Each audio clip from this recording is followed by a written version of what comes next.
Alors bonjour à toutes et à tous, ici Quentin Aoustin du podcast Génération Canopée et j'ai le plaisir d'accueillir Jean-Christophe Gomez.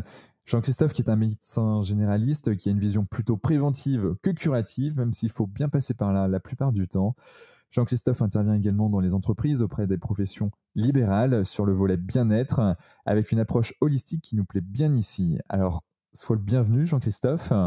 Bonjour Quentin, merci de m'accueillir aujourd'hui, c'est un grand plaisir d'être là avec toi. Ouais, je t'en prie, c'est tout à fait normal avec les différents échanges qu'on a pu avoir au préalable. Et puis avec Clément Bergon qu'on aura ici d'ici quelques semaines. Comment tu te sens aujourd'hui, Jean-Christophe ? Mais écoute, ça va, je me sens bien, j'ai pas de pression particulière, j'ai envie d'échanger avec toi sur pas mal de sujets. Voilà, je pense que ça va vous plaire, j'espère. Ouais. Des sujets qui nous passionnent tous et puis avec une vision, un angle peut-être différent que d'habitude. Sans plus attendre, qui es-tu, Jean-Christophe ? Alors moi je suis médecin, j'ai 42 ans, marié, 2 enfants, un petit chien aussi à la maison. Ça fait donc maintenant 24 ans que j'ai commencé la médecine, depuis le concours de première année, et ça fait un peu plus de 12 ans que je suis installé en cabinet libéral. Donc je vois évoluer mes connaissances au fur et à mesure, je vois évoluer la santé, je vois évoluer la société. Et forcément, du fait de ma formation, mais aussi de ma personnalité, je me pose beaucoup de questions sur le sens de ce que je fais, sur le sens que les patients apportent à la maladie, sur les représentations qu'ils ont, et sur ce que je peux leur apporter au quotidien, puisque voilà, de fait de mon besoin qui est nécessaire de me former au quotidien et d'avancer dans mes connaissances, voilà, je me remets en cause au quotidien, tout simplement. Ouais, ok. Du coup, là, j'ai une question très pragmatique. Au niveau de ta formation, au niveau de la formation, comment tu te formes ? Alors, comment toi, tu t'es formé ? Donc, tu as un cursus, on va dire, fac de médecine. Oui. Et comment tu te formes, toi, au quotidien ? Donc, voilà, c'est vraiment comment connaître un peu toute cette sphère qui t'a amené à qui tu es aujourd'hui. Alors déjà, le tronc commun des études de médecine, notamment médecine générale, c'est 9 ans d'études, avec un concours en première année, puis les études avec les cours à la fac, beaucoup de stages, pratiques, du compagnonnage, qui est très important. On apprend au lit du malade, avec nos pairs, avec nos maîtres, avec nos chefs. On est externe, on est interne. Après, on a des stages en cabinet libéral. Mais une fois qu'on a fini ses études, qu'on a passé sa thèse, qu'on a son diplôme, on a une obligation déontologique, mais qui est tout à fait normale, de continuer à se former. Alors, ça peut passer par quelque chose qui est assez cadré, qui est la formation médicale continue, ou le DPC maintenant, mais on a la liberté, et ça je l'ai fait à plusieurs reprises, de faire des diplômes complémentaires, des capacités qui sont validantes, des diplômes universitaires. Des DU ou des DIU au sein de la faculté de médecine. Donc moi j'en ai fait plusieurs. J'ai fait une capacité de gériatrie, un DU de gérontopsychiatrie, un DU de thérapie cognitivo-comportementale. Alors tout ça évidemment c'est lié au comportement humain et au psychisme humain. C'est un domaine qui m'a toujours passionné. Je suis généraliste, c'est sûr. Je soigne le corps et l'esprit.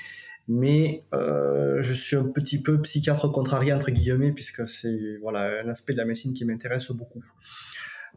Voilà. Après, je suis un peu un buvard de nature, c'est-à-dire que je m'intéresse à beaucoup de choses. Donc dès que je vois quelque chose qui m'intéresse, je l'attrape et je vais creuser un petit peu.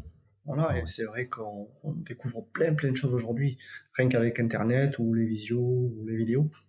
Ouais, du coup, des formations online, des bouquins, j'imagine. Beaucoup de bouquins.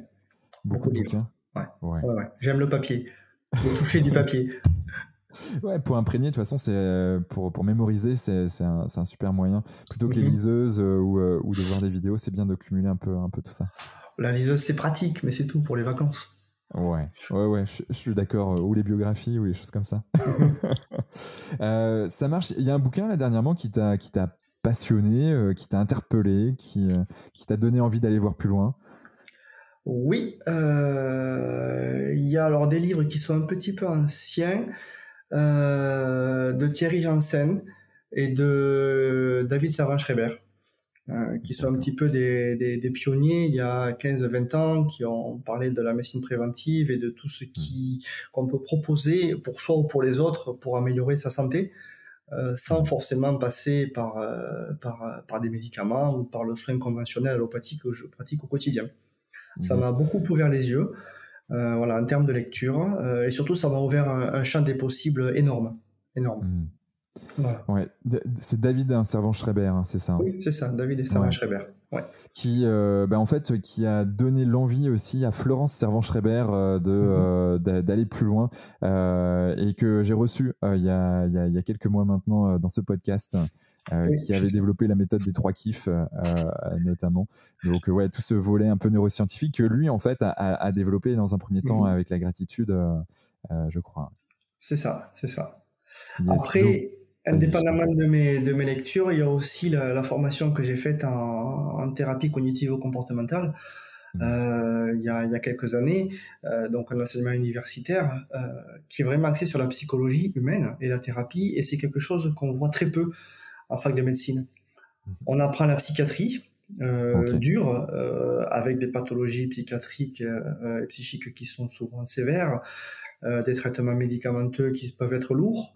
On voit vraiment la pathologie. Par contre, la psychologie humaine chez les gens qui ne sont pas malades, c'est quelque chose qu'on étudie malheureusement très peu en médecine. Donc voilà, c'est quelque chose que j'ai découvert il y a quelques années, où on travaille sur les émotions, les pensées, les comportements. Ce sont vraiment des choses très importantes pour moi et que j'utilise maintenant au quotidien, ne serait-ce que dans ma communication avec les patients. D'accord. Et tu veux bien nous en dire un peu plus sur la TCC? C'est vrai que moi, c'est quelque chose qui, moi aussi, m'intéresse. J'ai vu un certain nombre de personnes qui vont travailler les troubles du sommeil, troubles du stress ou des choses comme ça, en fait, avec ces thérapies, on va dire, plutôt douces.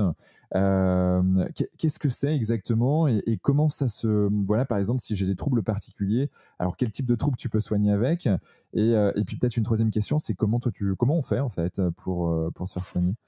Alors les TCC, donc c'est thérapie cognitivo-comportementale. Cognitif, ce sont les pensées, comportementales, donc les comportements. C'est des thérapies qui existent depuis... Alors le premier qui a travaillé dessus, c'est Pavlov, avec son expérience avec le chien et la clochette. Quand on lui amène de la nourriture, il a étudié les comportements. Donc c'est ce qu'on appelle la première vague en TCC, qui étudie les comportements. Dans un second temps, il y a eu une deuxième vague qu'on dit cognitive, qui a un peu plus travaillé sur les pensées des gens. Et là, depuis 10-15 ans, on a une troisième vague qui travaille un peu plus sur les émotions des patients. Pour comprendre un petit peu l'enchaînement logique de tout ça, on dit qu'en TCC ou ailleurs, dans un environnement donné, survient une émotion qui amène à des pensées pour aboutir à un comportement.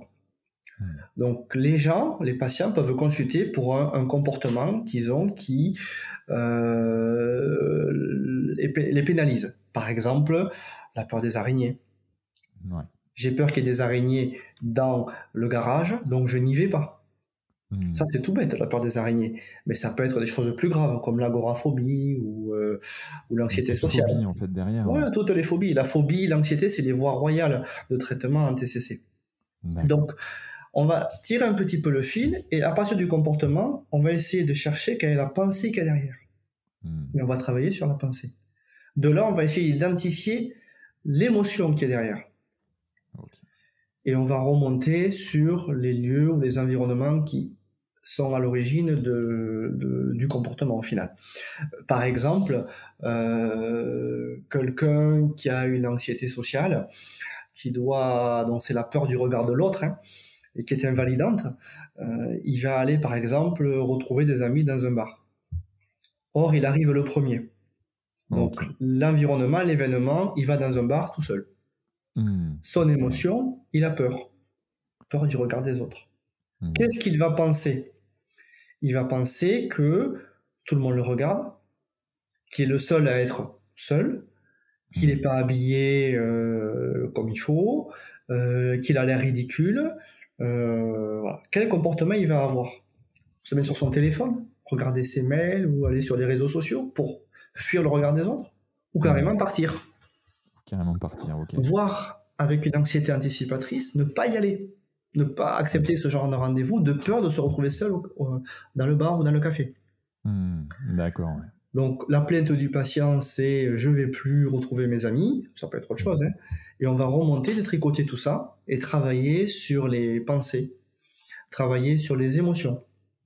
Donc, travailler sur les pensées, par exemple, ça peut être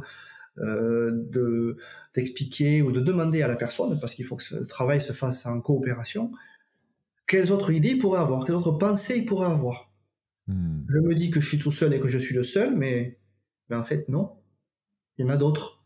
Je suis pas le seul. Je suis pas le seul habillé en jean. Je suis pas le seul à avoir un Perrier, tout ce que tu veux. Donc, au final, avec ces pensées alternatives, le patient va commencer à cheminer et aller mieux. Yes. Donc c'est prendre de la hauteur, prendre conscience en fait que tout le monde est dans le même bateau, qu'on est tous... alors c'est un exemple. Il y a plein d'outils pour travailler sur les pensées. Tu peux aussi travailler sur les émotions. La peur de la personne, par exemple, peut être cotée à 8 sur 10. Et en faisant de l'hypnose, c'est pas très TCC, mais aussi de la pleine conscience, par exemple. La méditation pleine conscience. Ça fait partie de la 3e vague. Tu peux aider la personne à diminuer son ressenti émotionnel. Le but, c'est que la personne refonctionne.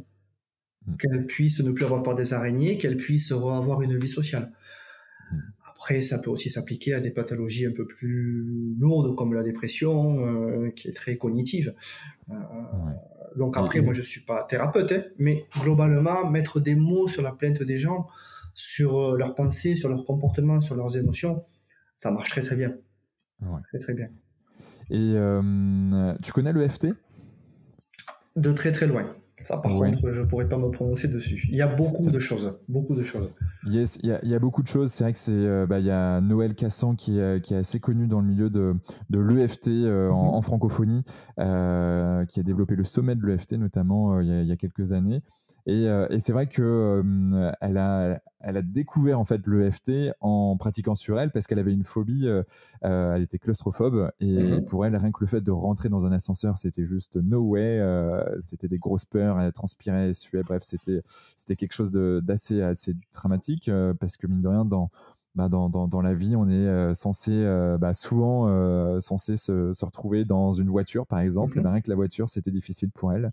Donc compliqué. Et mine de rien, l'EFT, en se tapotant à certains points énergétiques, elle a réussi justement à faire face à tout ça en travaillant sur des croyances limitantes. Donc voilà, c'était entre de la psychologie d'un côté et de l'énergétique, si on peut appeler ça comme ça, de l'autre, qui est assez marrant. Et pour le peu, ça fonctionne, ça a l'air de fonctionner. Pour l'avoir utilisé également pour ma part, qui était quelqu'un qui avait peur de la prise de parole en public, hein, comme beaucoup de Français. Et c'est vrai que le fait de se tapoter à certains endroits et en travaillant sur la croyance profonde de pourquoi, en fait, je suis allé jusqu'au CO2 pour tout te dire, travailler ça. Et du coup, c'est beaucoup plus simple pour moi de prendre le micro et puis d'y aller, quoi. C'est intéressant parce qu'il y a une approche sur les pensées, les croyances limitantes, mais il y a aussi une approche corporelle. Serait-ce que se tapoter des points du corps, alors qu'on parle d'énergie ou pas, c'est une autre question, mais l'approche du corps permet de se rapprocher de ses émotions. Parce que les émotions passent par le corps. Et ça, c'est quand même assez impressionnant en pratique courante médicale, c'est que j'ai énormément de patients qui connaissent très mal leur corps. Je parle pas de l'anatomie. Voilà, ils n'ont pas fait de cours de médecine et ils connaissent peut-être pas l'emplacement du foie, c'est pas grave. Mais le ressenti corporel ou le contrôle de leur corps, tout comme aussi comprennent certains mal leurs émotions. Certes, beaucoup de patients ne savent pas mettre un mot sur une émotion. Qu'est-ce que vous ressentez ? Je me sens ridicule. Non, mais ça, c'est pas une émotion, c'est une pensée. L'émotion, c'est la peur, c'est la honte, c'est la joie, la tristesse, c'est la même chose. La colère. Voilà. Donc, en partant du comportement et revenir vers tout ça, si les gens arrivent, je disais tout à l'heure, à remettre des noms dessus, la moitié du boulot est fait. D'accord, donc c'est acculturer ou c'est rajouter du vocabulaire vis-à-vis d'une émotion. C'est ça, c'est mettre des mots sur leurs mots, entre guillemets. Ouais, Voilà. ouais. Sur la connaissance du corps, par exemple, je le vois souvent quand je demande aux gens je leur écoute les poumons avec le stéthoscope, je leur demande de respirer. Mm. Moi, ça me paraît évident, mais certains ne savent pas. Ils vont respirer très très fort, très lentement, certains vont se mettre en apnée. Mm. Je leur demande de respirer par la bouche, ils gardent la bouche fermée. C'est D'accord. pas évident. Si je leur demande, par exemple, de contracter leurs quadriceps, les muscles des cuisses, Ouais. pour examiner un genou, ils vont relever les pieds, mais ils vont pas contracter les cuisses. Je vais te Ok. donner un petit exemple. Ouais, vas-y, ça Est-ce que tu m'intéresse quand sais, même. par exemple, au niveau de ta gorge, tu peux réguler le flux d'air qui passe donc par la bouche ou par le nez, et au niveau Ouais, de ton pharynx. ouais. Est-ce que tu sais respirer par le nez, la bouche ouverte, que par le nez? Je suis en train de le faire. C'est pas évident. Euh,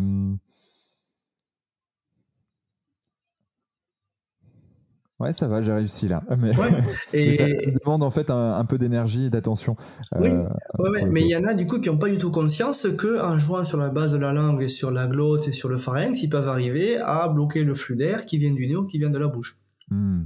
Et ouais. Voilà. Et ça paraît évident pour moi peut-être, mais c'est comme le diaphragme, beaucoup de gens n'en ont pas conscience, ou le périnée tout simplement. Et ouais. C'est très très méconnu alors que c'est très important pour caler sa respiration ou son Hmm. effort physique quand on fait du sport. Complètement. Là, j'intervenais auprès de la Jeune Chambre économique, donc une association pour laquelle je suis membre et intervenant également. C'est sur la gestion du stress. Et c'est vrai qu'on Mhm. était sur de la cohérence cardiaque. Donc, a Ouais. priori, bon, relativement simple, même si en fait, il y a des timings. Si on prend la méthode du docteur David O'Hare, donc qui est Mhm. 3-6-5, c'est 3 fois par jour, 6 inspirations, 6 expirations par minute pendant 5 minutes. Mine de rien, ça fait des longues inspirations et des longues expirations pour certains. Mhm. Et on se rend compte que c'est loin d'être évident. Et donc, on voyait que certaines personnes étaient vraiment presque je dirais pas en souffrance, c'est pas le cas, mais qui étaient vraiment pas à l'aise. Donc Mhm. après, bon, c'est comme tout, hein, c'est de l'entraînement. Donc du coup, on y est allé step by step ensuite. Mais mine de rien, c'est de la respiration. Et la respiration est juste essentielle pour vivre, tout simplement. Sans respiration, il y a plein de mécanismes qui ne fonctionnent plus bien. Non, je suis tout à fait d'accord. La cohérence cardiaque, je la pratique moi depuis un petit moment. Et c'est vrai que si je rate un jour sans le faire, je sens une différence. Mais cet outil, Hum, je le propose beaucoup aux patients parce que c'est quand même simple. La méditation de pleine conscience, c'est pas facile d'emblée comme ça. Ça demande un apprentissage, c'est long. La pleine conscience, en 3 minutes, je leur explique ça au cabinet et je leur demande de le faire tout simplement. Ça hum. leur permet de se rapprocher un peu de leur corps, de réapprendre à respirer. Mais j'ai des surprises. Je leur demande de respirer par le ventre ou en gonflant le ventre. Ouais. Ça marche pas toujours, donc faut reprendre vraiment, vraiment, vraiment les bases.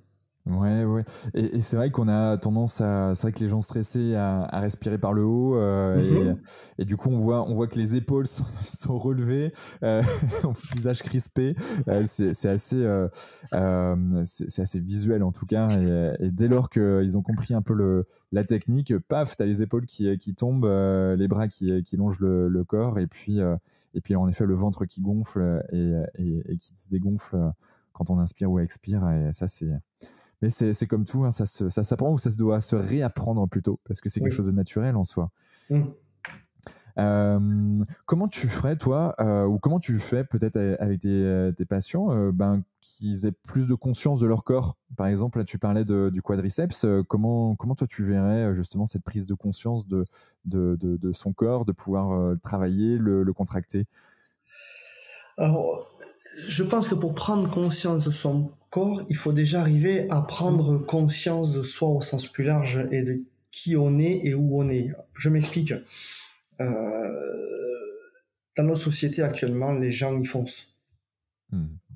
Ils ont des journées qui sont très remplies. Ils passent leur temps à aller d'une étape à une autre, à essayer de gagner du temps ou de pas en perdre. Et ils sont pas du tout à l'écoute de ce qui se passe autour d'eux et de ce qui se passe en eux. Donc, la première chose que je peux leur demander, c'est de s'arrêter. Hmm. Où qu'ils soient, ça peut être même devant moi au cabinet, hein. On arrête tout pendant 1 minute, 30 secondes. Et on écoute, on voit, on sent, on fait un peu le tour des 5 sens. On a conscience de ses pieds sur le sol, de ses fesses sur la chaise. On va se concentrer aussi de façon active sur des sons de l'environnement, des sons de la rue qu'on n'écoutait pas, qu'on n'entendait pas, parce qu'on était concentré sur la consultation. De regarder aussi un peu autour de soi. Les patients sont en face de moi, ils me regardent à mon bureau, mais qui regardent un peu les murs, le plafond, le cabinet dans lequel ils sont. Et déjà, cette micro-pause-là, ça leur permet de savoir où ils sont, d'en prendre conscience, et après, je pense qu'on peut passer au corps. Okay. Et du corps, on peut passer aux émotions. Mais s'il n'y a pas cette volonté de faire d'emblée un petit arrêt au stand ou un petit pas de côté ou un pas de recul, on peut le voir de plusieurs façons, on va pas y arriver. Il faut déjà commencer par quelque chose de très basique, c'est ça, faire des petites pauses. Yes. Ok, donc même si on sait que c'est d'abord l'émotion qui passe à travers le corps qui ensuite est conscientisée par l'esprit, il faut justement faire l'inverse. Et du coup, là, pour prendre conscience, ben voilà, c'est mental, c'est cérébral, et puis ensuite, hop, je passe au niveau du corps pour ensuite aller aux émotions qui va nous permettre justement de gérer au mieux les différentes problématiques ou les différentes situations dans lesquelles nous sommes. Ça sera de plus en plus facile au fur et à mesure si les gens s'entraînent. Ils vont très vite percevoir s'ils sont en colère, s'ils sont tristes, s'ils sont heureux, sans passer par toutes ces étapes-là. Mais c'est un apprentissage. Et il faut réapprendre ou apprendre à connaître ses émotions et son corps. Yes. Qu'est-ce que tu en penses de la médecine traditionnelle? Je pense notamment à la médecine traditionnelle chinoise qui est assez connue, de plus en plus connue, j'ai envie de dire, voilà, en France notamment. Qu'est-ce que tu en penses, toi? Alors, c'est rigolo comme question parce que quand j'ai fait mes études, on nous en parlait absolument pas. On savait pas ce que c'était, puisque c'est une philosophie médicale qui est totalement différente de la nôtre en Occident. Et il y a 10 ou 15 ans, ou 10 ans même, je t'aurais dit, j'aurais rejeté un peu ça. Parce que c'est pas mon modèle, et ça peut être mal perçu en France. Et depuis quelques années, j'ai l'esprit beaucoup plus ouvert par rapport à tout ça. Et je me rends compte que dans toutes les pratiques médicales, il y a des choses qui sont bonnes à prendre, et il y a beaucoup de sagesse et de réflexions qui sont assez pertinentes. La médecine traditionnelle chinoise, le peu que je la connais, c'est que c'est énormément axé sur la prévention. Il me semble d'ailleurs qu'on paie un médecin chinois quand on va bien, mais pas quand on est malade. Enfin, un praticien de médecine chinoise, il me semble.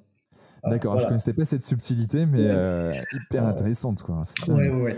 Et l'histoire des méridiens, bon, moi, quand on me parle des méridiens en médecine chinoise, par rapport à l'anatomie que je connais, ça n'a pas forcément de sens.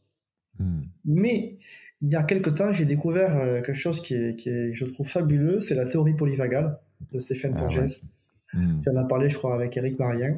Exactement. Je me suis renseigné là-dessus, et c'est vrai que, bon, déjà, c'est passionnant, et ça permet on trouve des similitudes un petit peu avec les méridiens, avec la médecine chinoise, avec d'autres pratiques médicales qui avaient peut-être raison, en fait, il y a 1000 ans, 2000 ans, 3000 ans, sans qu'ils aient forcément des bases anatomiques. Donc, quand je disais tout à l'heure que ça ouvre un champ des possibles, tout ça, c'est que je me dis maintenant, mais pourquoi pas? Il faut l'utiliser. Il faut prendre ce qu'il y a de bon dans chaque pratique. Bon, bien sûr, il y a des pathologies qui vont pas rentrer dans certaines cases, hein. Mais il y a plein de choses qu'on ne sait pas. Il faut rester humble par rapport à tout ça. Yes. Et puis on en apprend tout le temps, et c'est ça qui est assez fabuleux. Et franchement, quand tu vois il y a 50 ans le nombre de recherches qu'il y avait sur le corps, l'anatomie, sur le développement de soi, et les recherches qu'on a aujourd'hui, c'est tant mieux, parce que c'est vrai que déjà il y a de plus en plus de personnes sur cette planète, et donc de plus en plus de chercheurs, presque de facto, j'ai envie de dire, et tant mieux. Et plus on avance, plus en effet, c'est de manière holistique qu'il faut voir les choses. Et ça m'amène à une question justement, sur... Tu as fait une formation, je crois, une formation en ligne, où tu as développé une formation en ligne avec une kinésithérapeute. Oui, avec Bérangère. Ouais. Oui. Dans l'optique de promouvoir la santé au travail, au sens éviter ce qui au quotidien peut abîmer sa santé. On est dans une société où on essaie d'être performant, sauf que les stratégies qu'on peut mettre en place pour être performant au travail ne sont pas forcément bénéfiques pour notre santé à court, moyen ou long terme. Donc, c'était reprendre un petit peu ça, l'hygiène de vie, tout simplement. Yes. Et du coup, cette formation, alors, si tu veux peut-être nous en parler peut-être deux mots, c'est alors si je prends le titre, c'est soigner votre bien-être avec plusieurs thématiques et je les trouve assez intéressantes. Hein. Je les ai devant moi. Il y a l'alimentation, le sommeil, l'activité physique, drogue et addiction, stress et relaxation, l'hygiène, le rôle de l'environnement. Tu vas peut-être nous en dire un peu plus là-dessus. Le corps et l'esprit, les besoins de la vie humaine et équilibre vie professionnelle. Vie privée, vie professionnelle. Donc ouais, c'est des sujets en effet qui sont essentiels pour notre bien-être. Et donc voilà, c'est une formation qui est gratuite en plus sur une plateforme qui s'appelle My Green Training Box. Et d'ailleurs, il y a je te poserai une petite question par rapport à la partie environnementale et le rapport bien-être enviro que je trouve assez intéressant. Mais du coup, pourquoi cette formation? Si je reviens au basique, qu'est-ce qu'on peut y trouver? Et puis de toute façon, si c'est OK, je mettrai les liens dans l'épisode, les notes de l'épisode. Ouais. Mais, si tu veux, ça part d'une réflexion qu'on a eue avec Bérangère, qui est une très bonne amie, qui est kinésithérapeute, et on se rend compte tous les deux, voilà, que les gens qu'on soigne, il faut les aborder dans leur globalité, et que, par exemple, quelqu'un qui a mal au dos, faire des soins curatifs, de la rééducation, de l'ostéopathie, donner des médicaments, mettre des semelles quand on a un problème postural aussi, c'est bien beau. Mais si les personnes ne font pas de sport, si elles mangent n'importe comment, qu'elles prennent du poids, si elles passent leur vie en télétravail sur la chaise de la cuisine, elles auront mal au dos. Et ces patients-là, on les voit revenir toujours pour la même chose. Ça fait plus de 10 ans que je suis installé et je vois des patients qui reviennent donc pour les mêmes pathologies physiques, mais aussi pour les mêmes pathologies psychiques. Enfin, pas pathologie, c'est pas ça. C'est des patients qui n'ont pas de maladie mentale, mais qui ne vont pas bien. Ils sont fatigués.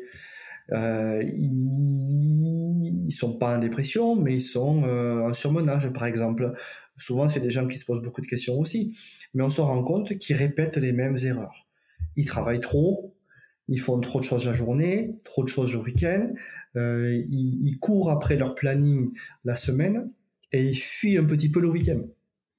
Il faut à tout prix, je dois faire 10 trucs le week-end pour ne plus penser à tout ce que j'ai fait dans la semaine. Et ça avec les enfants, avec la famille, avec les amis, et au bout d'un moment, ils saturent. Donc c'est retrouver en fait un équilibre un équilibre quand on a 2 jours contre 5 jours, quoi, quelque part. C'est ça. si je me mets à leur place. Parce qu'ils sont en apnée. Ils sont en apnée toute la semaine.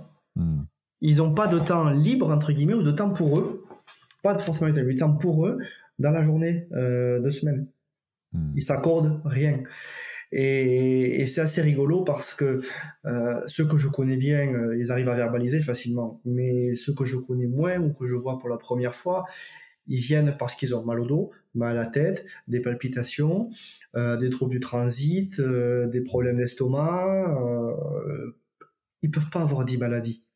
Ils peuvent pas avoir 10 pépins de santé. Par contre, on se rend compte que tout ça, c'est l'expression physique ou la conséquence physique d'un surmenage. Physique et intellectuel et émotionnel depuis des semaines, des mois, voire des années. Alors ces gens-là, c'est clairement des candidats au burn-out. Tous, fort heureusement, ne finissent pas en burn-out. Mais si on laisse continuer ou traîner ou se chroniciser la situation, un jour ça explose. Et il y a plein de paramètres aussi sociétaux comme le téléphone portable, les mails, l'ordinateur, les SMS, le fait qu'on soit toujours sollicité en permanence, qui se rajoute à cette pression-là. Le burn-out, en fait, quand j'ai commencé mes études, on n'en parlait pas. Ça existait, mais on n'en parlait pas, on n'était pas formé à ça. Il y a 10 ans, j'en voyais très peu. Maintenant, j'en vois toutes les semaines. Surmenage, burn-out ou dépression secondaire, je mets tout ça dans le même panier. Et alors la crise du Covid, la crise sanitaire a énormément amplifié tout ça pour plein de raisons. Yes. Mais ouais, ça me fait penser, il y avait ce qu'on appelle, ou on appelle toujours d'ailleurs les sauveteurs secouristes du travail, les SST. À l'époque, c'était très physique, c'est toujours encore très physique, hein. On n'est pas encore sur la partie totalement psychologique, mais il y a une formation qui a été développée, je crois, depuis début 2021 ou fin 2020 sur, en gros, les premiers gestes de secours face à des problèmes psychologiques, face à une personne qui a des problèmes psychologiques. Et voilà, un collègue de travail, un membre de sa famille. Et du coup, c'est qu'est-ce que je dois faire? Et je trouve ça assez intéressant, justement, qu'on évolue et qu'on ne mette plus la partie psychologique de côté et qu'on la renie. Et au contraire, qu'on la prenne et qu'on essaye de faire avec. Du moins, de travailler là-dessus. Après, la souffrance psychologique peut être souvent mal vue. C'est quelque chose qu'on va taire facilement. Quelqu'un qui a mal au dos, il va le dire. Mais quelqu'un qui a une souffrance psychique, il va souvent se renfermer. Il y a une mauvaise image. Alors, dans la vraie pathologie psychiatrique, dans les pathologies plus connues comme la dépression ou les maladies plus graves, quand on envoie les gens, on leur propose d'aller voir un psychiatre, il dit « je suis pas fou ». Ouais. Il n'y a pas de fou. Il n'y a que des gens en souffrance. Et tu as, comme je le disais tout à l'heure, des gens qui sont en souffrance sans avoir de pathologie psychique vraiment identifiée. Ils sont fatigués. On a un réservoir, une batterie qui se vide. Et au bout d'un moment, on tombe. Ouais.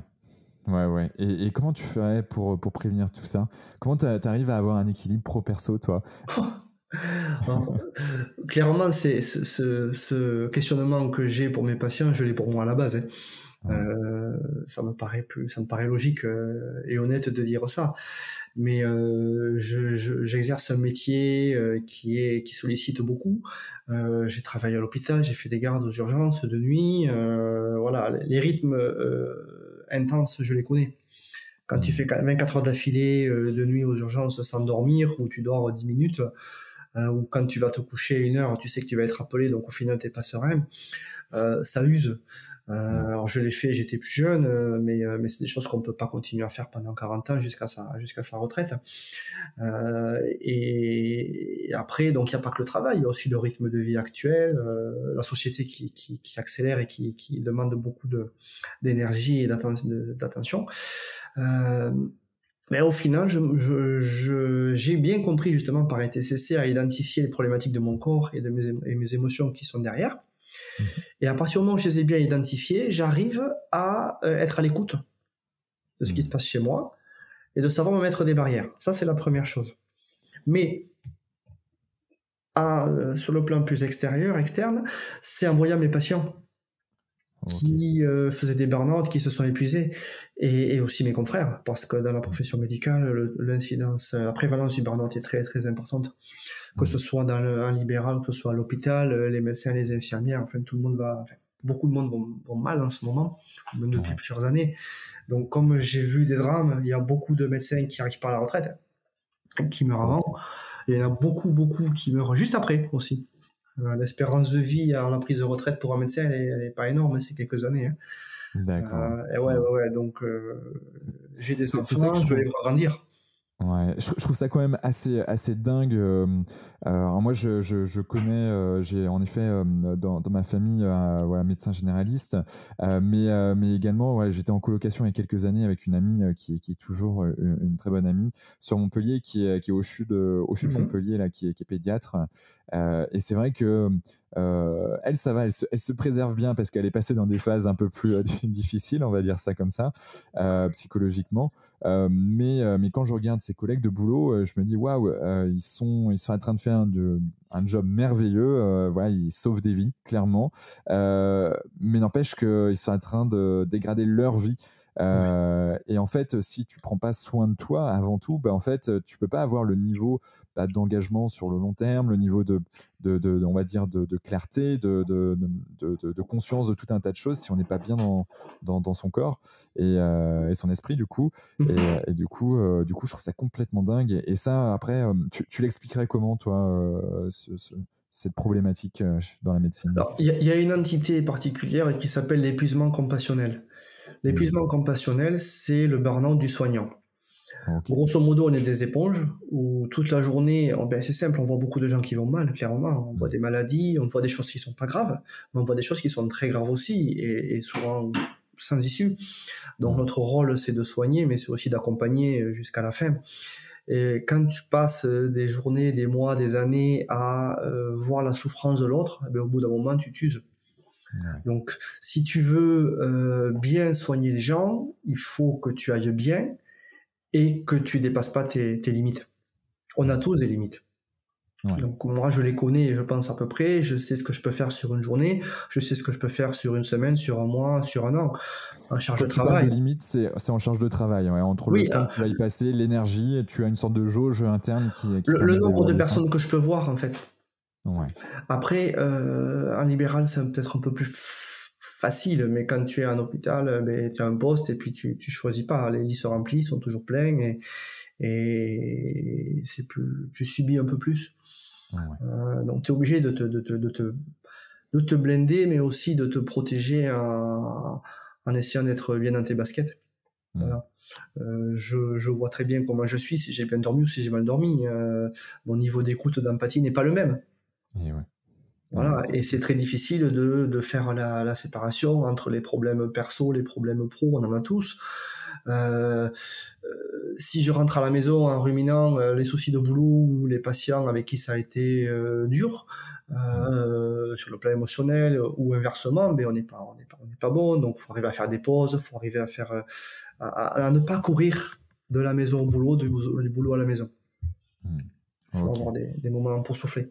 Ouais. Tu as quoi, toi? C'est le fait de prendre potentiellement, je sais pas, sa voiture, le fait de prendre un vélo, de marcher, comment ça se matérialise pour La toi? voiture, ça pollue. Moi, je suis un vélo électrique. C'est déjà mieux. Ah, c'est déjà Non, mieux.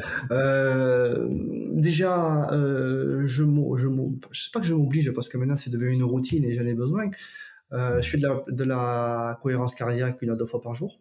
Ouais. Un peu de pleine conscience aussi, pas des longues sessions, mais 10 minutes, un quart d'heure, ça suffit. Ouais. Avec une pause entre midi et deux qui est obligatoire. Mhm. Déjà pour manger pas trop vite, parce qu'on a tendance à manger en 5 minutes, c'est facile. Hein. La Ouais. journée, elle fait 8h, 20h, et bien tu vas remplir de travail. Non, il faut une pause au milieu. Sinon, tu es en C'est apnée toute la indispensable. journée. Il y a aussi un travail sur soi par rapport à la gestion du temps. Bon, ça, c'est un vieux serpent de mer, mais j'essaie d'être à l'heure pour mes patients, c'est sûr. Mais rien ne m'empêche, entre 2 consultations, de prendre 2-3 minutes pour moi, Ouais. pour respirer. Il Yes. faut arriver à prendre conscience d'un mot qui, pour moi, est essentiel, c'est la liberté. On subit son planning, tous. Et si on ne décide pas de le prendre en main, c'est la cata. Donc moi, j'estime être libre de gérer mon quotidien comme je le souhaite. Ce qui me permet d'être plus souple à la limite. Donc il faut savoir dire non à certaines choses, sur des petits trucs qui peuvent nous parasiter la journée, pour pouvoir être entièrement libre de dire oui à des choses qui ont plus de sens. Ouais. Si tu dis pas non, d'autres le feront à ta place. Ça c'est clair. Et ça, c'est en effet, hein, je peux comprendre. On a des messages contraignants, ou encore appelés des drivers. Chez chacun d'entre nous, on en a 5, et notamment dans toutes les professions, en effet, médecins, infirmiers, pompiers, coach, RH, ont en fait ce qu'on appelle un gros fait plaisir. C'est-à-dire qu'ils vont faire plaisir à tout le monde. Donc, ils vont dire oui à tout le monde, et puis ensuite, ils vont penser à eux. Et puis c'est là qu'en fait les problématiques arrivent, parce que si tu sais pas dire non, même serait-ce une petite chose qui toi t'as pas du tout envie de le faire, bah en fait ça va te ronger de l'intérieur, si je peux prendre cette expression, et puis derrière, avec toutes les conséquences, je pense augmentation du niveau de cortisol potentiellement, donc l'hormone du stress, bref, il y a tout un tas de choses qui vont arriver. Puis mine de rien, là je prends un truc un trait que je vois beaucoup chez les QHSE, ceux qui s'occupent de la qualité, l'hygiène, la santé au travail. et pourtant c'est pas forcément les plus lotis, les mieux lotis on va dire, et l'environnement. Et ils ont un problème en effet de savoir dire non, et ils ont un problème de gestion du temps qui est très corrélé, parce qu'ils disent oui tout le temps. Du coup ils ont un planning qui à la base en théorie ça devrait le faire, mais vu qu'ils ont ajouté plein de trucs dans leur journée, ben, en fait ça explose leur timing, leur niveau de stress, et puis leur bien-être global derrière. Et ça c'est hyper important en effet ce que tu dis, je crois profondément. Donc Oui, ouais, gestion du temps. clairement, ceux qui sont surmenés, c'est les gentils, entre guillemets, qui disent oui à tout, qui veulent aider les autres. Ouais. Voilà, le bon copain, le bon collègue, celui qui va rendre service. Donc je leur explique souvent, je leur apprends à dire non sur des petits trucs. Ouais. Quelque chose qu'on leur demande, qui prend 2 secondes, qu'ils peuvent faire maintenant, oui, ils peuvent le faire. Mais s'ils décident, eux, tout de suite, là maintenant, de ne pas le faire maintenant et de le faire dans 5 ou 10 minutes, c'est le premier pas, mais c'est le plus important. Ouais. Et s'ils attendent 1 heure, souvent le problème va se résoudre tout seul. Ouais, c'est clair, c'est clair. Il y a plein d'outils, il y a plein de moyens aussi aujourd'hui de gérer notre temps. Après, c'est comme tout, hein, on a un smartphone, c'est génial, et en même temps, si on a les pop-up là en permanence, si on n'a pas enlevé les notifications, ça peut vite déraper. Donc, enlevez les notifications, s'il vous plaît, mesdames, messieurs. J'en ai aucune, et je suis très mauvais du coup sur WhatsApp parce que moi je vois pas les messages. C'est pareil. Autre truc, oui, vas-y. Ouais. Non, je me suis calé en fait des moments plus ou moins pareil chaque jour où le matin à certains moments je vais sur WhatsApp, je fais en fait mes mails WhatsApp et puis les réseaux sociaux, pareil fin de journée, et sauf si j'ai des publications par exemple sur les réseaux sociaux que je dois partager ou autre, bon ça c'est calé, mais sinon c'est pareil, je limite au maximum tout ça. Donc ça, c'est hyper important. Il y a un sujet aussi que tu as évoqué, donc vous avez évoqué plutôt dans la formation Soigner votre bien-être, qui sont les besoins de la vie humaine. C'est quoi les besoins de la vie humaine ? Les besoins de la vie humaine, c'est simple, si tu les satisfais pas, tu meurs. Ok. Voilà. Donc c'est manger et boire. Donc c'est dormir. Okay. Ça, c'est des besoins qui sont nécessaires à court terme. Hein. Si tu bois pas pendant plusieurs jours, tu meurs. Si tu dors pas pendant plusieurs jours, tu meurs. Aussi, je te parle pas de semaines ou de mois, je te parle de jours. Si tu dors pas 72 heures, tu peux faire un infarct, même si tu es jeune. Si tu bois pas pendant 8 jours, tu meurs. Ouais, il y a le docteur David Walker. C'est Walker. Pourquoi nous dormons ? Il a écrit un bouquin, c'est un Américain, et qui en parle. Et justement, il parle d'une compétition que des jeunes Américains ont faite pour savoir combien de temps on pouvait dormir.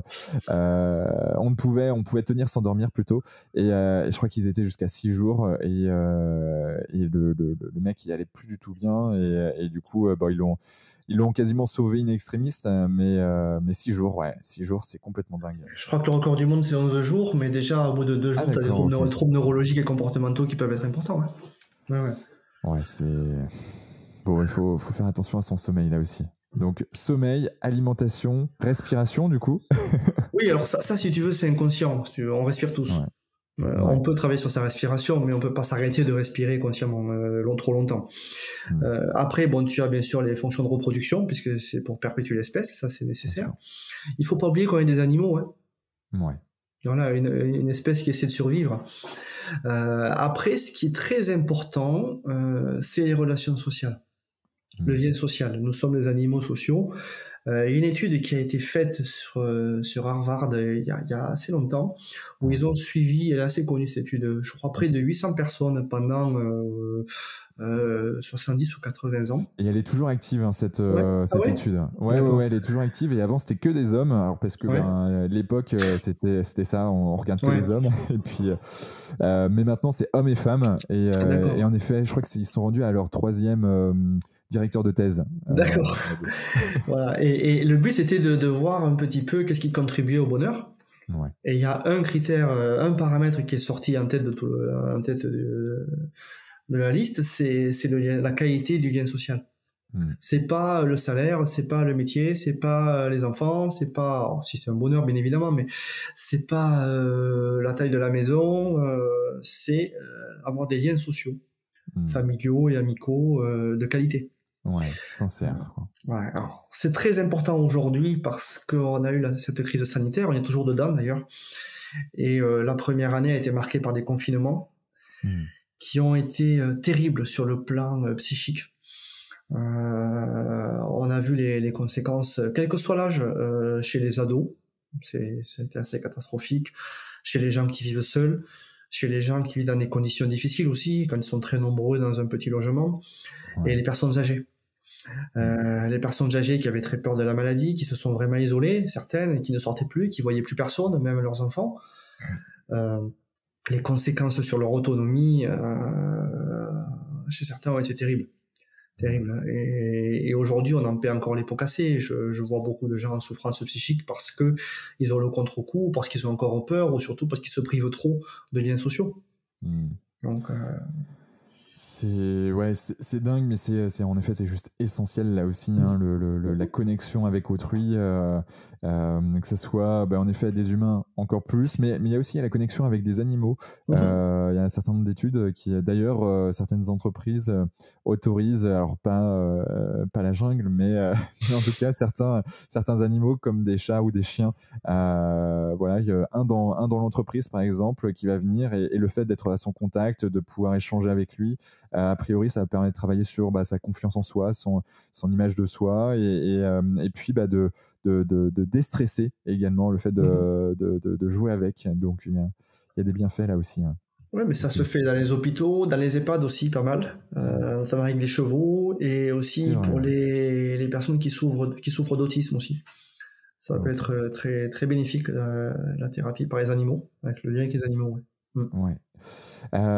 Ok, il y a un point aussi que j'aime beaucoup, qui est le rôle de l'environnement. Alors, je sais pas ce que tu y mets toi derrière ou ce que vous y mettez, mais voilà, moi je vois plein de connexions aussi possibles avec le bien-être de l'être humain. L'environnement, c'est très vaste. Tu as l'environnement, le vert, l'écologie, notre environnement naturel, Ouais. qui pour moi est très très important. Et après, il y a l'environnement quotidien, pro.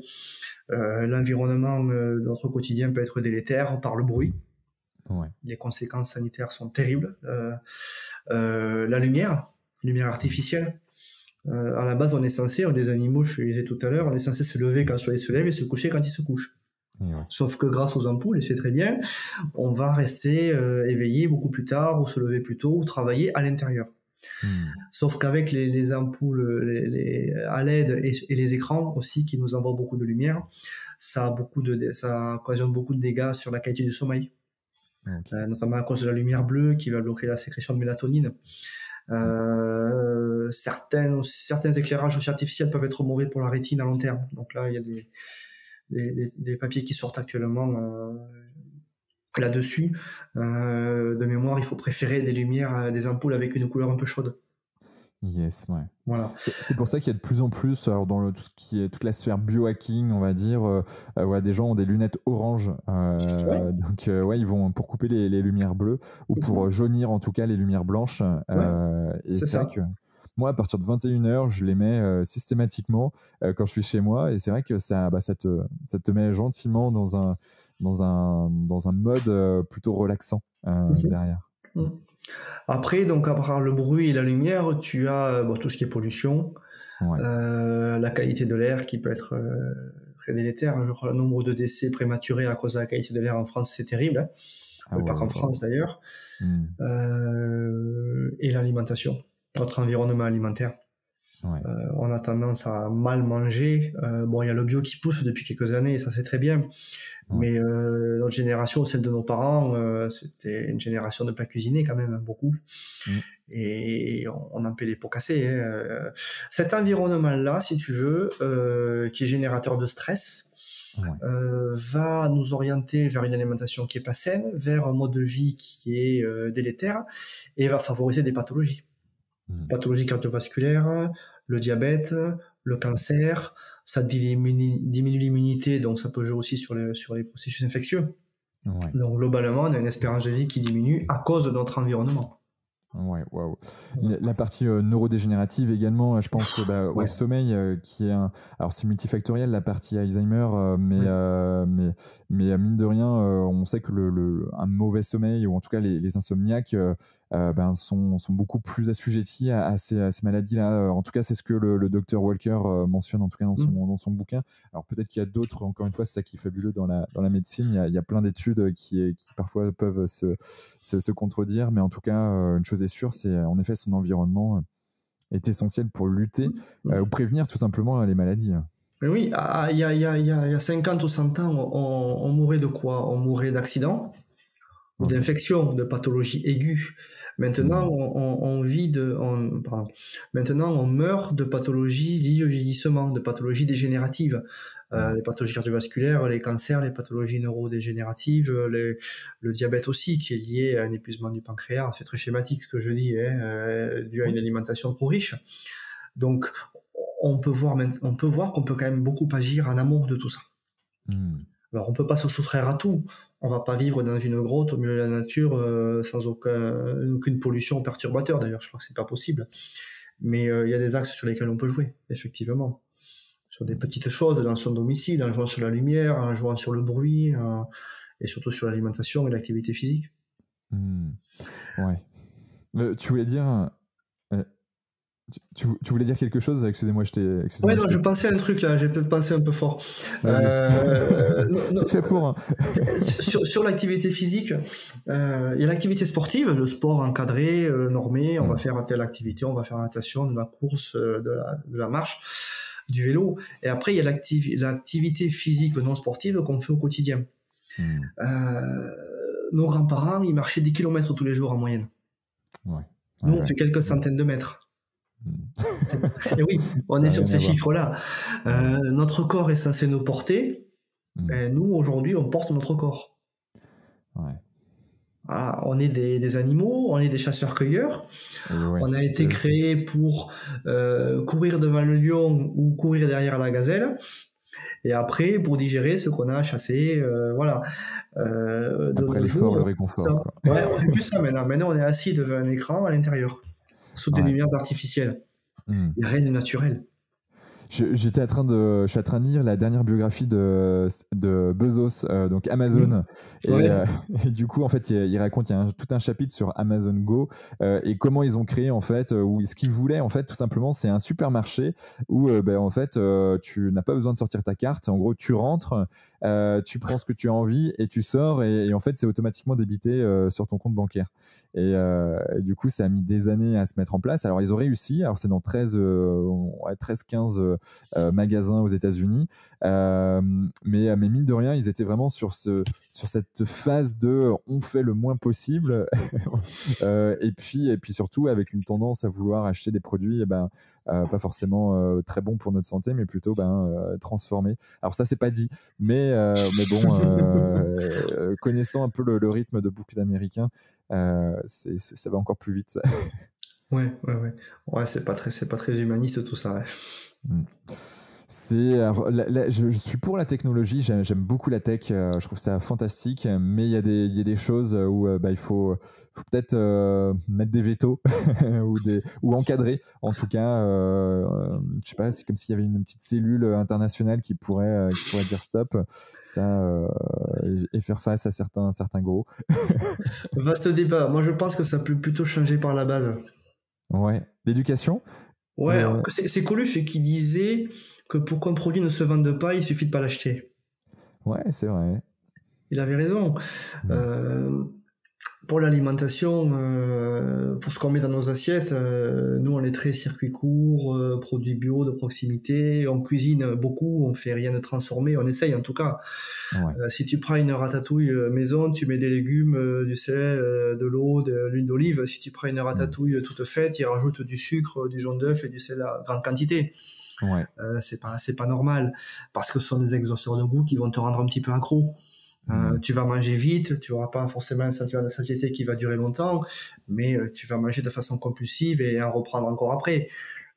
Derrière, c'est du business et du marketing, tout simplement. Mais c'est pas bon pour la santé. Cuisiner sa ratatouille tranquillement, entre guillemets, en pleine conscience, en prenant le temps de le faire. Alors, on peut pas tout faire lentement, on peut pas tout faire comme on le souhaiterait, mais déjà mettre un petit peu d'huile d'olive dans la poêle et voir comment ça commence à chauffer, c'est bien. Ça c'est clair et je pense que après plus on cuisine, il y a un truc que je trouve assez fabuleux, c'est d'écouter cuire. Et en fait, quand tu commences à avoir l'habitude, bah, tu sais que là c'est le moment pour mettre la viande, ou là Oui. c'est le moment pour mettre les légumes, ou là c'est le moment de récupérer telle ou telle chose. Et c'est vrai que bah, là aussi c'est être en pleine conscience Ouais, et, c'est ça. et puis bah, de vivre ça. Hein. Et puis il y a tout, il y a un aspect aussi très créatif qu'on peut y mettre derrière et qui est je dirais, là aussi essentiel. La créativité, si on la met de côté à un moment donné, bah, moi, j'ai l'impression qu'on meurt en tout cas un peu. Quoi. On subit, ouais, Mm. on n'est pas libre de créer, de faire ce qu'on veut, on subit un modèle de plat cuisiné qu'on nous a un peu imposé. Mm. Et pour revenir sur ce que tu disais, j'ai perdu son nom, mais c'est une personne qui a créé une sorte de grosse coopérative, pardon. Et cette coopérative, en fait, elle a été basée d'abord sur le lait. Et en fait, cette personne-ci, elle s'est dit, bon, ok, aujourd'hui, il y a des suicides chez des agriculteurs. Voilà. Il y a plein d'agriculteurs qui sont obligés de faire des prêts qui ne pourront probablement jamais rembourser. Et du coup, la question, c'est, on va repartir par la base, mais de combien ils ont besoin par litre de lait pour vivre correctement. Et donc, il est allé avec son bâton de pèlerin et il a interviewé une palanquée de producteurs de lait et ils lui ont dit, bah tiens, ça serait bien qu'on ait 3 centimes, je crois que c'est 3 centimes d'euros de plus. 3 centimes, c'est rien, quoi, quelque part. Mais multiplié par le nombre de litres, ben, en fait, ça faisait que ils étaient rentables et qu'ils pouvaient vivre correctement derrière. Et donc, en fait, ils se sont dit, bah voilà, ils ont ensuite ouvert le champ des possibles. Ils ont envoyé un sondage à la population en disant, est-ce que vous êtes prêt à payer 3 centimes le litre supplémentaire, 3 centimes supplémentaires par litre de lait et ça permettra justement de faire en sorte que nos agriculteurs français puissent vivre davantage et être beaucoup plus heureux, plus épanouis et vraiment vivre de leur métier. Et la réponse était quasi unanime. Bien sûr qu'on est prêt. Carrefour les a suivis derrière et puis d'autres maintenant grands distributeurs connus l'ont fait aussi derrière. Mais ça montre qu'en effet, c'est par la base qu'on peut vraiment avoir un fort impact derrière. Oui, ça permet de montrer l'exemple aussi à ceux qui sont autour de nous, Ouais. plutôt que d'écouter un message qui vient d'en haut, entre guillemets. Ouais, ouais, c'est clair. Et puis, encore une fois, ça m'amène à me dire qu'en effet, il faut, plus on travaille sur soi, plus en fait, par mimétisme, les personnes autour de nous vont aussi vouloir faire un peu pareil. Et mine de rien, si je reprends juste le volet santé, alimentation, quand on a envie de bien manger, typiquement, moi je préfère aller au marché avec des producteurs en effet bio. Et quand tu regardes, le prix coûte moins cher que si tu vas au Carrefour Market à côté Ouais, oui. pour un fruit par exemple ou des légumes. Et puis quelquefois, peut-être manger plus de légumes, moins de viande. Et puis une viande, on se fait plaisir quand il faut se faire plaisir. Et puis c'est des petites choses toutes simples qui ont un impact sur soi, mais du coup aussi sur les autres et sur la planète. Et c'est ça que je trouve assez dingue. Je suis tout à fait d'accord. Bon, tant mieux, on ira se faire une petite bouffe ensemble du côté de Toulouse alors. Avec plaisir. Je sais où t'amener. Ouais. J'ai des idées. Ouais. Il y a des coins sympas en effet sur Toulouse. Ok. Concernant la population, tu me disais qu'il y avait pas mal de personnes. Alors, je ne sais pas si tu as le droit de le dire en tant que généraliste. Quelle est la population? Est-ce que c'est plutôt des chefs d'entreprise? Est-ce que c'est des managers, des top managers qui sont en souffrance quand ils viennent te voir? Ou c'est plutôt généralisé? La souffrance, elle est généralisée. Après, globalement, ceux qui souffrent de ce rythme de surmenage, ce sont les actifs qui comptent pas leurs heures, clairement. Les cadres, les professions libérales. Mais après, tu as aussi les artisans. Qui sont surmenés, des plombiers, des électriciens, qui sont sollicités en permanence. Et forcément, quand ils sont sollicités, c'est toujours très urgent. J'ai plus de lumière, j'ai plus d'eau chaude. C'est vrai, le besoin, il est là, mais comme ils sont dans une relation mode de fonctionnement certain où ils savent pas dire non, on y revient, ils se font déborder et ils explosent. Et puis même en dehors du travail, la société est stressante. Tu prends la voiture, il y a des bouchons, les gens peuvent être agressifs au volant. Enfin, il y a plein de choses. Tu allumes la télé, tu tombes sur des nouvelles qui sont stressantes avec des bandeaux qui défilent en permanence. Sur le plan perso, tu as tes téléphones qui sont tout le temps. Pour les textos, les SMS, les notifications, tu es sollicité en permanence. Voilà, tout le monde reçoit plein de mails tous les jours, même si c'est pas des mails sérieux, ça peut être des spams, des pubs, des machins. Stop. Ouais. On ne sait pas rester 5 minutes sans être sollicité. Je crois que le nombre de SMS que s'envoie ou de messages, parce que par messagerie, que s'envoient les ados aujourd'hui, c'est plusieurs centaines chaque jour. Waouh.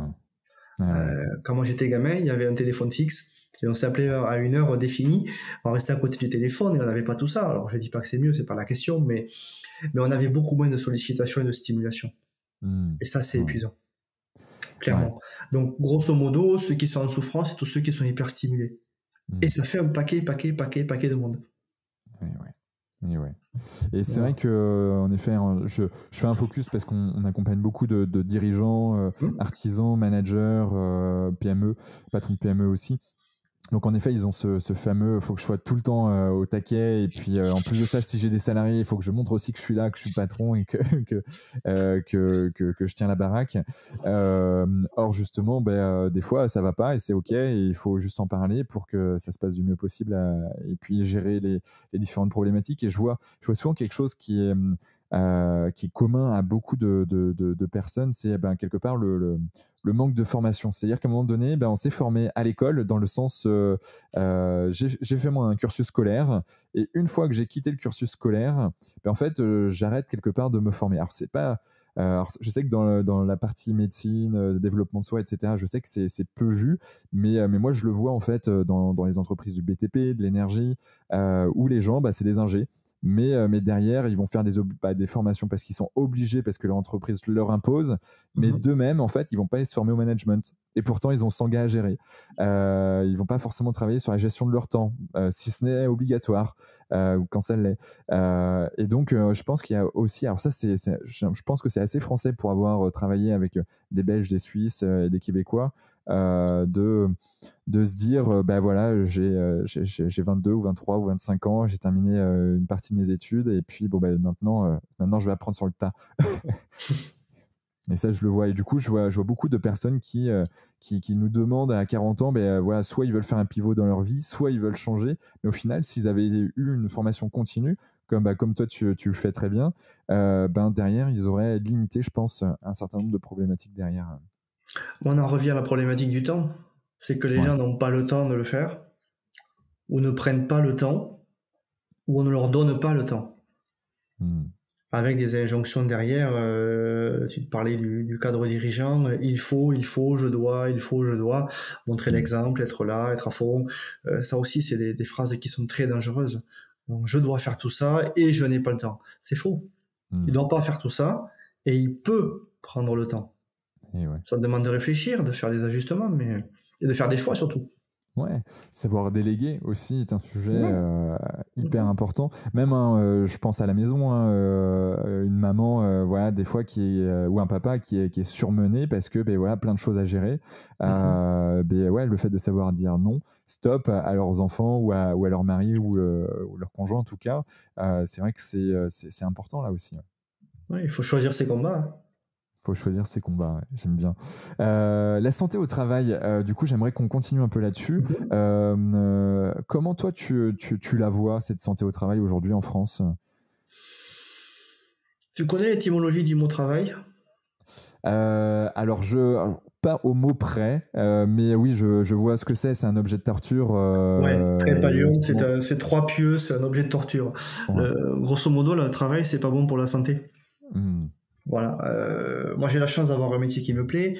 Malheureusement, tout le monde n'a pas cette chance-là. Mais clairement, le travail, s'il n'est pas parfaitement, pas maîtrisé, j'aime pas ce mot, mais s'il n'est pas bien approché ou appréhendé de façon saine et sereine, il est délétère pour la santé. Je crois que dans la Bible, le travail est un châtiment. Ouais. Une femme qui va accoucher rentre en travail et c'est pas quelque chose de simple. C'est clair. Voilà, donc il faut avoir conscience, tu vois, santé au travail, ça peut paraître un peu antinomique, mais c'est comment faire en sorte que le travail ne nous fasse pas de mal. Ouais. Et comment ne pas se faire mal pour être performant au travail ou bien au travail. C'est comme ça que je le vois. Donc en repartant sur les piliers dont on a parlé tout à l'heure, qui sont de l'hygiène de vie, premièrement, et de l'organisation au travail pour pas se faire déborder. Ouais, c'est pour être un ancien QHSE, hein, ce qu'on appelle dans les entreprises, qualité, hygiène, sécurité, environnement, dans le domaine santé-sécurité. Très souvent, on va travailler avec des systèmes de management ISO, par exemple 45001. C'est une certification qui va nous permettre de cadrer en tout cas la santé au travail avec des systèmes de remontée de terrain, donc les presque accidents, les accidents, les situations dangereuses, le document unique d'évaluation des risques qui permet d'évaluer les risques en entreprise, qui est obligatoire d'un collaborateur. Bref, il y a tout un tas de choses, mine de rien, on a un certain nombre d'outils et c'est un peu notre cheval de bataille avec une de mes entreprises sur la QHSE où on va accompagner les QHSE à non pas prendre ça comme une obligation de certification et de réglementation, mais vraiment comme des outils justement pour faire de la santé au travail. Et du coup, ça, c'est hyper important de prendre ça en compte. Et il y a aussi la sphère santé au travail que je veux parler parce que généralement, en fait, c'est très j'ai un accident du travail, ok, c'est physique, mais par contre, on parle jamais, sauf ceux qui travaillent la nuit, mais de problématiques de sommeil, les problématiques d'alimentation. Alors, quand tu regardes comment ils mangent le midi, les collaborateurs, ou quand tu regardes comment la cantine est agencée avec un brouhaha juste exceptionnel, et puis même la qualité de la nutrition, c'est assez hallucinant. Je trouve qu'en entreprise, on n'a pas ce regard-là, même si ça commence à changer un peu. Mais je sais pas, toi, qu'est-ce que tu en penses C'est vrai que l'alimentation, c'est quand même essentiel. Ouais. Oui, alors Sur ce moi, point. j'ai un biais de recrutement, c'est que les patients que je vois qui ont un souci avec le travail, c'est vraiment ceux qui ont un souci. Ceux qui vont bien au travail, ils m'en parlent pas. Mais ceux qui travaillent sur des machines dangereuses, par exemple, si ils travaillent en posté, ils font le jour, la nuit, qui changent, mais forcément leur rythme se décale et ça joue sur la vigilance. Quand on travaille, je ne l'ai pas dit, mais si on fait 24 heures de garde à l'hôpital, quand on sort de garde, on a un niveau de vigilance qui est équivalent à un taux d'alcoolémie d'1 gramme par litre dans le sang. Ouais, c'est dingue. Voilà. Donc si tu arrives au travail, tu travailles sur des machines dangereuses et que tu as mal dormi, ou que tu as bu, ne serait-ce que la veille, que tu prends trop de café pour te réveiller, que à la cantine à midi tu prends un repas trop lourd, que tu manges trop vite, tu vas pas être au top de ta vigilance et tu es plus sujet à un risque d'accident, tout simplement. Indépendamment des procédures que vous pouvez mettre en place dans les entreprises, l'état de vigilance et de forme de la personne joue aussi. Ouais. Ouais, c'est indispensable et en effet, c'est un peu parce que quand tu regardes les plans d'action, qui est aussi une obligation réglementaire en France de mettre des plans d'action santé au travail. Alors, je trouve ça bien dans le sens où, comme ça, les entreprises, ils sont obligés de regarder ce volet, mais comme toute obligation, à un moment donné, c'est pris comme une contrainte et plus comme quelque chose de vertueux. Mais c'est vrai qu'il y a aucune action sur le sommeil, l'alimentation. On va parler des troubles musculo-squelettiques, les TMS. Donc voilà, la posture au travail, un petit peu plus de psychologie maintenant. Mais c'est vrai que et pourtant, tu vois, c'est vrai que on sait que manger a un impact sur notre psychologique derrière. Dernière question sur le travail. Le bonheur au travail, on en parle du coup. Si on parle de santé au travail, maintenant on passe au bonheur au travail. T'en penses quoi? Des gens qui sont très heureux de travailler,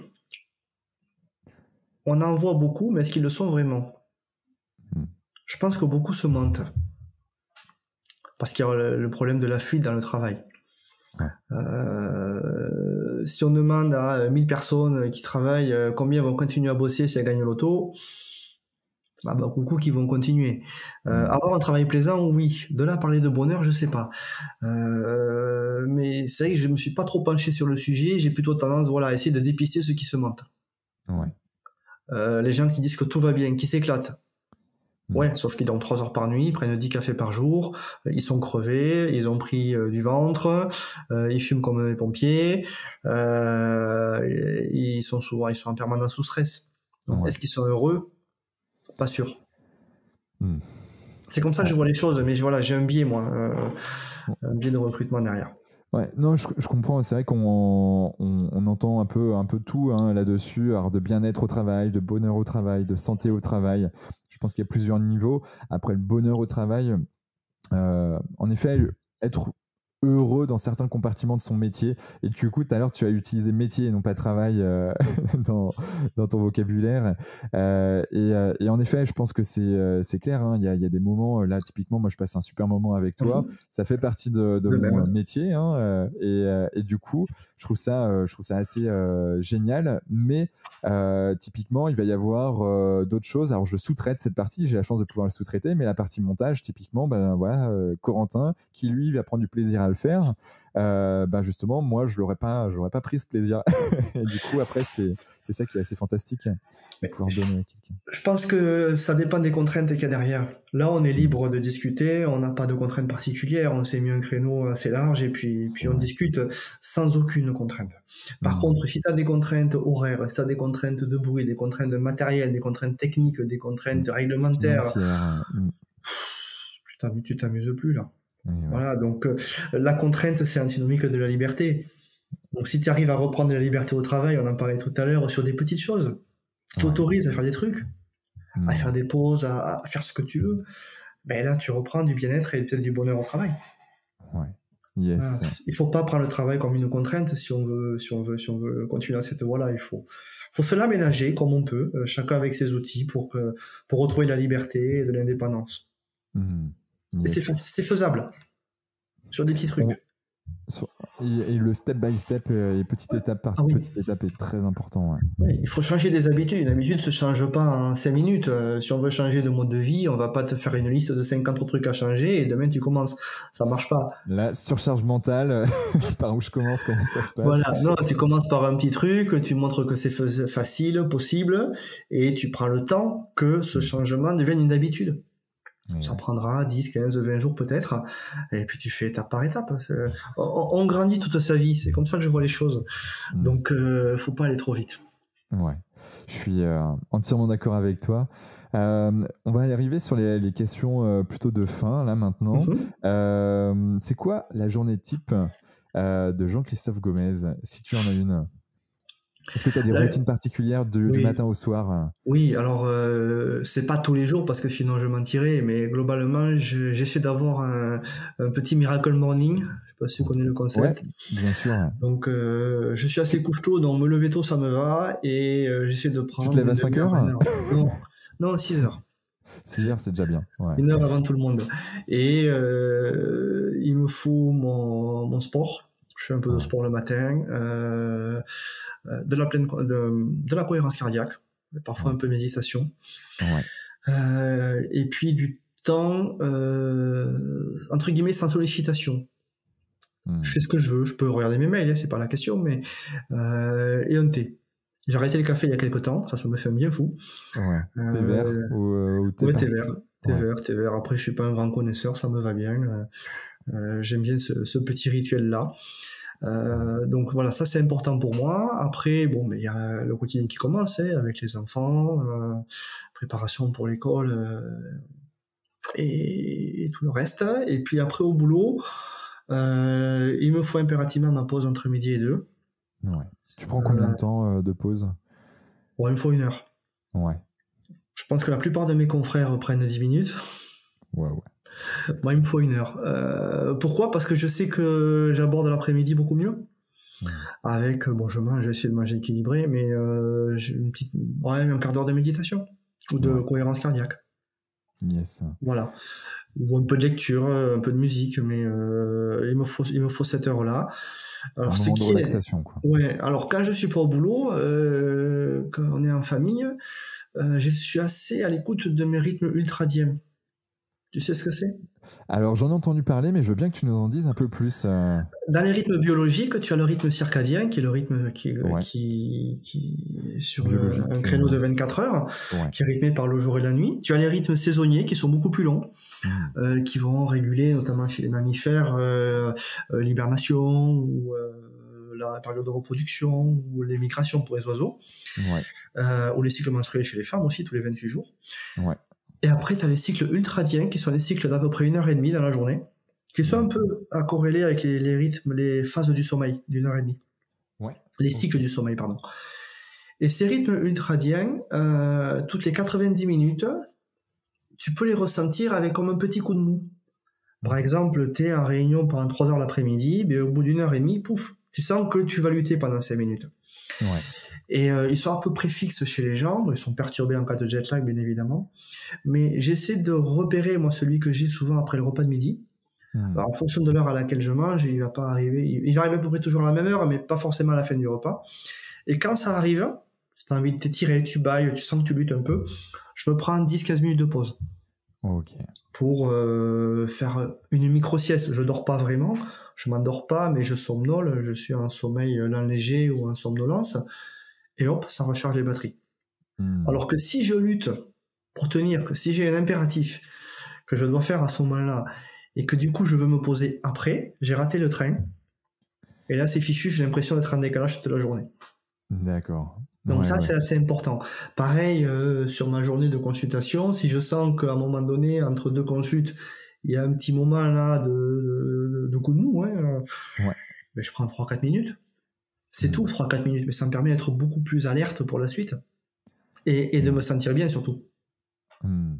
Voilà. Mais c'est vrai qu'on l'a tous, hein, et du coup parfois moi j'interviens sur des journées entières soit de conférences ou de formation, et c'est vrai qu'on voit souvent après manger ce cycle aux alentours de 15h, 15h30. Alors on a le cycle biologique qui en effet avec la courbe de la vigilance qui diminue de toute manière aux alentours de 15h, plus ou moins en fonction d'une personne qui dort la nuit, qui travaille la journée et qui on va dire se lève sur les coups de 6-7 heures. On va dire c'est classique, même si ça change d'une personne à une autre, mais c'est, on va dire, ce qu'on peut... tu vas peut-être me contredire, mais... Mais t'en as toutes les heures et demie, en fait. Certains plus forts que d'autres, parce qu'à 15h, t'es sur le gros de la digestion. Ça dépend de ce que t'as mangé aussi, mais t'en as toutes les heures et demie. Toutes les heures et demie, donc comme le cycle du sommeil. Ok, je vais prendre ça en considération. Généralement, aux alentours de 15 heures, j'aime bien faire un petit topo, en effet, là-dessus, peu importe la formation que j'anime. Comme ça permet de réveiller tout le monde, de se dire, ok, bon, c'est normal si j'ai un coup de barre, et je leur dis que c'est aussi normal qu'ils aient un coup de barre au travail, en réunion et autres, et que il est judicieux aussi d'organiser son emploi du temps, s'ils peuvent le faire, en fonction de leur niveau d'énergie. Et ça c'est ok. Bon, c'est noté pour les cycles ultradiens. Merci pour tout ça. Et du coup le soir, donc tu termines ta journée jusqu'à 20h des fois, c'est ça? Non, pas si tard, parce qu'il y a les enfants, donc j'ai envie de les voir. Si tu veux, s'ils dorment à 20h, moi j'ai pas envie d'entrer à 20h. C'est un choix que j'ai fait, et je l'assume et j'en suis heureux. Et puis je veux voir ma femme aussi. Voilà, la vie de famille, c'est très important, c'est nos moteurs, clairement. Non, moi, le soir, je coupe mon téléphone à peu près à 21h. Voilà. Mode avion?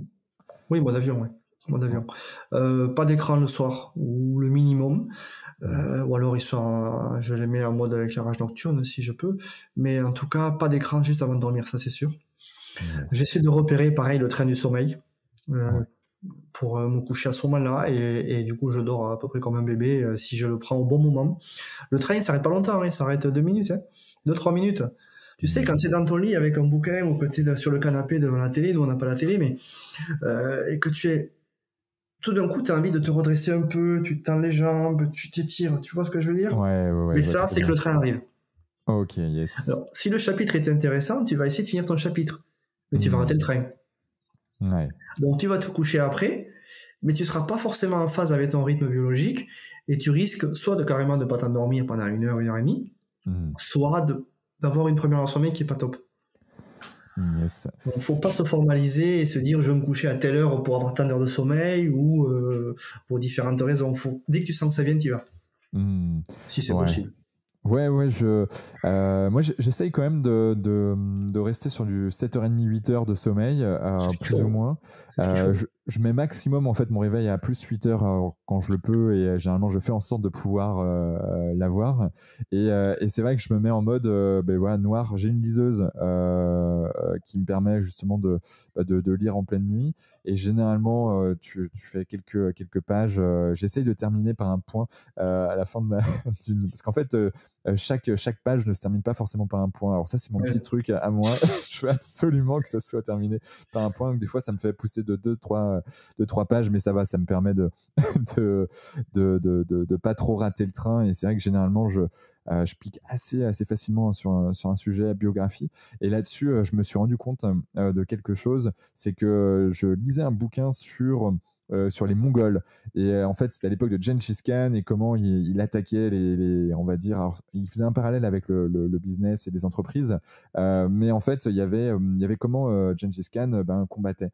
Et mine de rien, ça me travaillait, ça me faisait faire des cauchemars, ou des cauchemars, en tout cas des rêves qui n'étaient pas forcément des cauchemars, mais en tout cas, des nuits agitées. Du coup, j'ai arrêté ce genre de bouquin avant de me coucher, et plutôt des choses qui me faisaient rêver pour rêver, justement. C'est vrai que la lecture de mon côté, c'est pas le meilleur somnifère, mais c'est la meilleure façon de m'aider à aller dormir, tout simplement. J'ai besoin de ça. Ouais. Alors, je me dis que j'ai besoin de lire, mais il faut faire attention parce qu'à force, il faut pas que ce souhait devienne un rituel un petit peu tyrannique. Si tu commences à te dire, il faut impérativement que je fasse ça, ça, ça et ça pour être bien, et que tu n'arrives pas à le faire, ou que je te mets trop la pression pour le faire, tu t'en sors plus. Je disais tout à l'heure que ma routine, elle n'est pas forcément la même tous les jours, parce que si je veux à tout prix te lever à 6 heures tous les jours pour faire du sport et de la pleine conscience ou de la cohérence cardiaque, oui, mais si un jour je ne fais pas, c'est pas grave. Ouais. Il faut que ça soit régulier. Par contre, petite remarque sur ton obsession du point en fin de page, ça peut se traiter en TCC si ça t'envahit trop, hein, je le dis. Ok, ça marche. Alors pour le moment ça va, je régule ça, mais c'est vrai que si je vois que c'est un peu trop obsessionnel, je penserai à toi. D'accord. Du coup, je t'appellerai à ce moment-là. TCC. Donc je pense que bon, je dois être pas forcément le seul sur ça. C'est un exemple, mais je pense qu'on a tous nos petits trucs à nous et le TCC du coup c'est un super moyen, notamment au niveau du sommeil. Je l'avais tapé.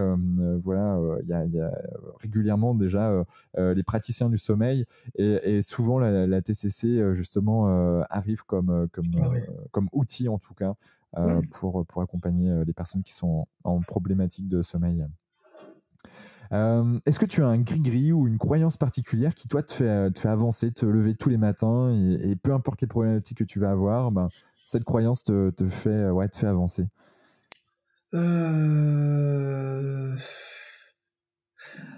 Oui, alors il y a un truc que je me dis de temps en temps, c'est que ça peut paraître un peu prétentieux, mais je me dis que j'ai rien à prouver au sens que je suis pas là pour prouver des choses. Je l'ai fait entre guillemets pour moi. Okay. Et si ça marche pour moi, je peux en faire profiter les autres, mais je suis pas dans la compétition. Donc ça peut m'enlever certaines pressions. J'ai rien à prouver, je prends pas de risque, quoi. Pour un truc qui est nouveau. Yes. Donc, ça m'a beaucoup aidé, ne serait-ce que pour quand je passais des examens ou des formations. Je me dis, je le fais pour moi la formation, je le fais pas pour prouver quelque chose. Voilà. Et ça, c'est vrai que ça m'aide. Par exemple, c'est la première chose qui me vient à l'esprit.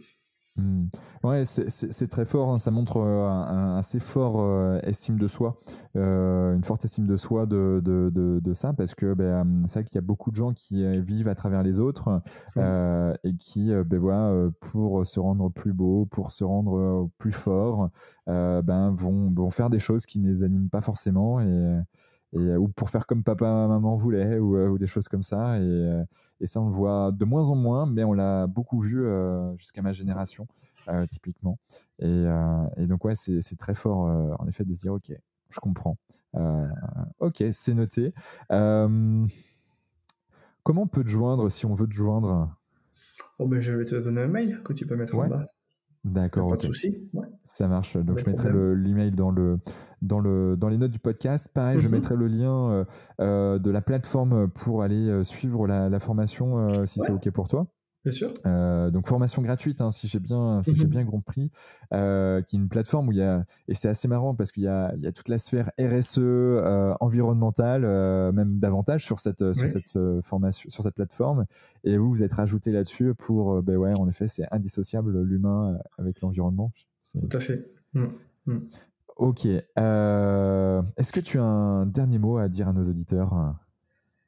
Tout à l'heure, on a parlé d'environnement, mais j'avais cité l'environnement naturel, mais on n'a pas trop parlé. Ouais. Il faut pas oublier, donc, je disais tout à l'heure qu'on est des chasseurs-cueilleurs, qu'on vit dans la nature, et se reconnecter au corps, c'est aussi se reconnecter à ce qui nous entoure, notamment la nature.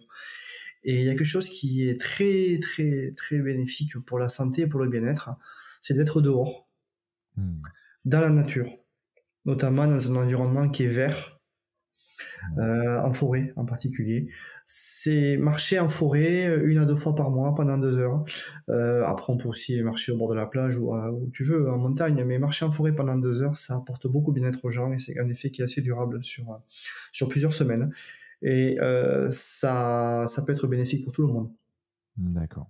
Voilà, avoir de la nature dans son environnement, ne serait-ce que des plantes vertes dans son bureau, ou avoir une vue sur l'extérieur, par opposition à être à l'intérieur avec des lumières artificielles, avoir des écrans, des choses modernes, avoir des carrés, des lignes droites, c'est pas très bon. Mais être dehors et se rappeler qu'on est des êtres vivants et qu'on est invité au milieu de tout ça, c'est quand même, je pense, important. Ouais, donc être au contact de l'environnement avec un grand E, de la nature. Ouais. Okay. Et le protéger, du coup. Ouais, et le protéger. Bon, vaste sujet sur lequel on peut repartir 1h30 là. C'est ce que je me disais, ouais. Bon, en tout cas, merci infiniment Jean-Christophe pour cet échange qui était, on va dire, très holistique, voilà, très 360. C'était un chouette moment. Merci pour tout. Merci à toi. Et puis à très bientôt pour de nouvelles aventures. Ouais. Ciao, ciao. À bientôt, merci. Bravo. Vous avez écouté cet épisode de Génération Canopée jusqu'au bout. Merci de le partager à au moins 3 personnes autour de vous et de nous mettre une note 5 étoiles avec un gentil commentaire. Au-delà d'en avoir besoin pour être dans le top des classements, c'est hyper important pour nous. Pourquoi ? Parce que ça nous permet de toucher un maximum de personnes qui méritent d'être plus heureuses, en meilleure santé et plus performantes. D'autant plus que, plus nous aurons d'abonnés, plus nous pourrons attirer des personnalités exceptionnelles avec tout ce qu'elles ont à nous apporter. Et si vous souhaitez passer un cap dans votre vie, pour être plus heureux, améliorer significativement votre niveau de santé et ou devenir plus performant, toute l'équipe de Canopy est prête à vous bichonner comme il se doit. Vous n'avez qu'une seule chose à faire. Créez votre profil sur canopy.com, Qanopee.com, si ce n'est pas déjà fait, et faire votre check-up bien-être. Du contenu gratuit et des praticiens vous y attendent. C'était Quentin Aoustin et je vous embrasse. Ciao, ciao.